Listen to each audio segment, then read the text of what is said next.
Hey guys, welcome back to Plants vs. Zombies, and before we start on level 2-3, I want to show you something. In the help section, this is all they give you for help. When the zombies show up, just sit there and don't do anything. You win the game when the zombies get to your house. This help section brought to you by the zombies. You know, I'd give this a 95% in spelling. Only one word spells the Z when there should be an S. Yep. Oh wait, no, your. No, that's the proper your, but it has an apostrophe there for some reason. So I'll give you a 94, 93. Anyways, it's pretty interesting. But of course, you know, the game itself gives you a tutorial. But let's get started.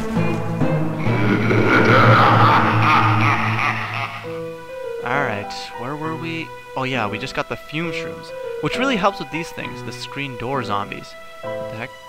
Oh, that's right, we don't have the almanac yet. But anyways, I'm going to use those. I really like the fume shrooms because they have a greater range than the pus shrooms, and they're not as expensive as a pea shooter. So, I am going to use them. What should be?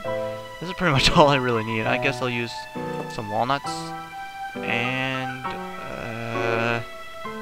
cherry bombs. Let's rock. Alright. So let's start this the same way we did the last one. Sun shroom, puff shroom in the middle. Alright. Yeah, these graves can start to be kind of a big problem later on in these levels because, you know, more and more of them show up and they encroach more on your territory, and luckily, like, they're not too far in where it just, like, messes with my sense of symmetry. I'm kind of OCD about that in this game. But, pretty soon they give you a way to handle it. I think right after this section, they give you something to take care of them. There goes his head. And the thing is, like, you know what's weird about these mushrooms? Like, I'm assuming that the mushrooms are like shooting these sort of noxious gas fumes at the zombies. As in, like, you know, how mushrooms are supposed to, like, really deteriorate your nervous system or something like that. I don't know. I've never taken mushrooms. I'm pretty straight regarding that sort of stuff. But apparently mushrooms really mess with your nervous system, but zombies don't have a nervous system, so what is it they're shooting? That's an interesting thing to think about. But yeah, the thing about these puff shrooms is that, like, even when, like, you have no real need for them, you just want to keep just throwing them out there just to, you know, spam. They're completely free, so there's no reason not to have them. Just put them wherever. I don't use this shovel nearly as much as Nintendo Capri Sun does. I only use it if I'm like, oh jeez. I mean, if it was like, you know, something that took up a spot over here, there's no way I would use it. I mean, better to let your plant just get eaten than to dig it up. You know, at least it, like, you know, buys you a few seconds. As you can see, these the fume shroom is shooting through the zombie because he's glowing too. He's glowing with the damage counter. And the thing that's really interesting about this is that, geez, you know, I'm gonna dig this up just to show you. You'll notice that the zombie flashes before the fumes actually reach him. Like he takes the damage before the fumes touch him. Kind of a weird hit detection. It reminds me of Team Fortress 2, actually. Why I'm connecting that game to a game like this, it's because with the melee weapons in Team Fortress 2, which is a game I play excessively, as my friend, that one DDR guy will tell you. Yeah, I play that game, like, excessively, and I noticed that, like, with the melee weapons, the hit detection is, you know, it hits as soon as you click the button, not when it looks like your melee weapon makes contact with an enemy. So, you know, you're actually doing damage to the person as you're swinging your, you know, your knife or sword or fire axe or whatever, instead of, like, when it actually makes the hitting sound. Oh, jeez. Cherry bomb. Okay. That worked out quite nicely, actually. And the other thing I like about these fume shrooms is that if you have, like, a bunch of zombies that are together, these fume shrooms can like make short work of both of them. So like, you know, in crowded situations, especially towards the end of a level, when you have a bunch of zombies like just bunched together like that, they you know, they pretty much take care of them all at once. So in some cases, it's like, even though it doesn't have a range of the entire screen, it's more useful than a regular pea shooter. Of course, you can't use it in the day. Now there you go, the Grave Buster, that's what I was talking about. Oh yes, I want to buy an extra seed slot. Let's buy it. Alright, how is, like, you know, one seed slot upgrade 750, but the next one 5,000? I mean, I know it makes sense in terms of the game, but in terms of business, Crazy Dave is just way too crazy. Alright, so, of course, your basic 2 shrooms, I'm gonna put in the Grave Buster there. Keep the Fume Shroom. I didn't even use any of the other plants. I'll keep the Cherry Bomb, Walnut, and the Potato Mine for emergencies. Alright. And, right. So now you can see we have more graves here. They're getting closer and closer. They started off going as far as the 3rd row, now they're going down to the 4th row. Jeez, my voice is cracking way too much. I think I'm getting thirsty again. I mean, when I recorded that fail video of part 5, yeah, part 5. When I recorded the fail video of that, what I did is I was like consistently drinking water, and now, you know, my mouth is dry again. And why is my mouth going dry? I'm not talking any more than I normally do. Doesn't make any sense to me. But anyways, right now it's, you know, kind of beginning of the night. It's about 8 o'clock, almost 8 o'clock, 7 something. I'm looking up at my clock that's right above my computer here, but I have it intentionally set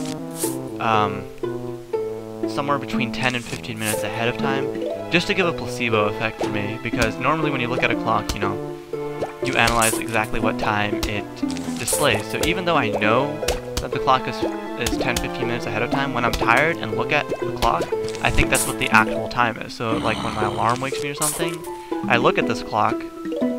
No, even though I can look at the clock on my phone, but I always look at this clock because for some reason when you're tired, it's easier to look at pictures than it is to look at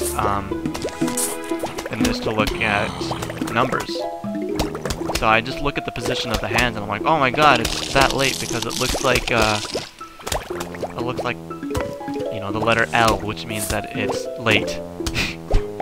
Of course, the letter L meaning that it's 9 o'clock, and like my class is at 10:15, and it takes me a while to get ready in the morning. But yeah, that's why I don't know exactly what time it is. But it's drawing close to 8 o'clock. The clock above my computer reads 8:10 exactly right now. You know, let's start busting these graves. Now, there's 2 reasons I like to bust these graves. Number 1, you know, fewer zombies for you to deal with during the final wave. Number 2 is that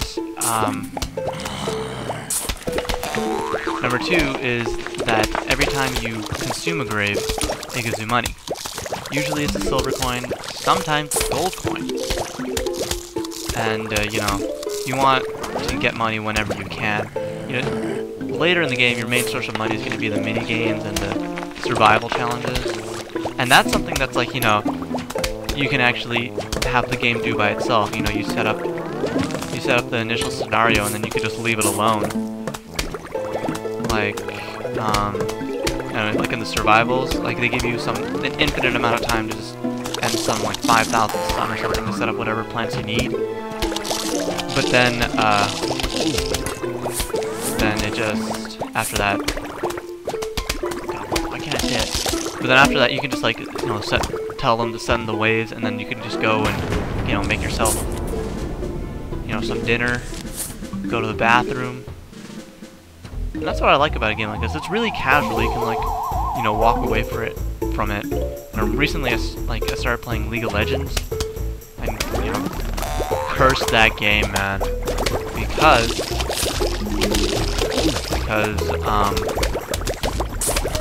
bottom line is that how can I say it? Like, you can't walk away from the game. Like, once you start a game, you have to go to the bathroom or something. You have no time to go to the bathroom. I mean, the maximum respawn time, and like if you die when you're level 18, is like a minute. All right, it does not take a minute to, you know, empty your system. And or if you have to like to answer the phone, or when an emergency comes up, and you know, leaving the game is really frowned upon because nobody's there to take your place. It's not like Team Fortress 2 or anything like that. So, luckily, and that game is really addicting. Like, and a single game lasts an hour. And I remember I was talking about before how I'm like a terrible track of time. And you know, you think you're playing for 20 minutes, and you really played an hour.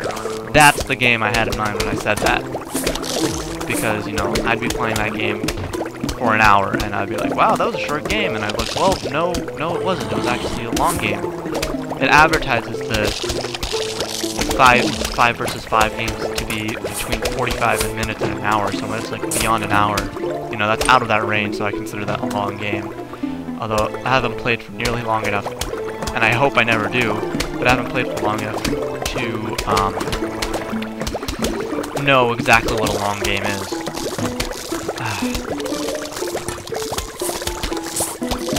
But I wouldn't mind entering in a competition to play a game, you know, Team Fortress competition. That would be pretty nice, even though I'm not that great at Team Fortress.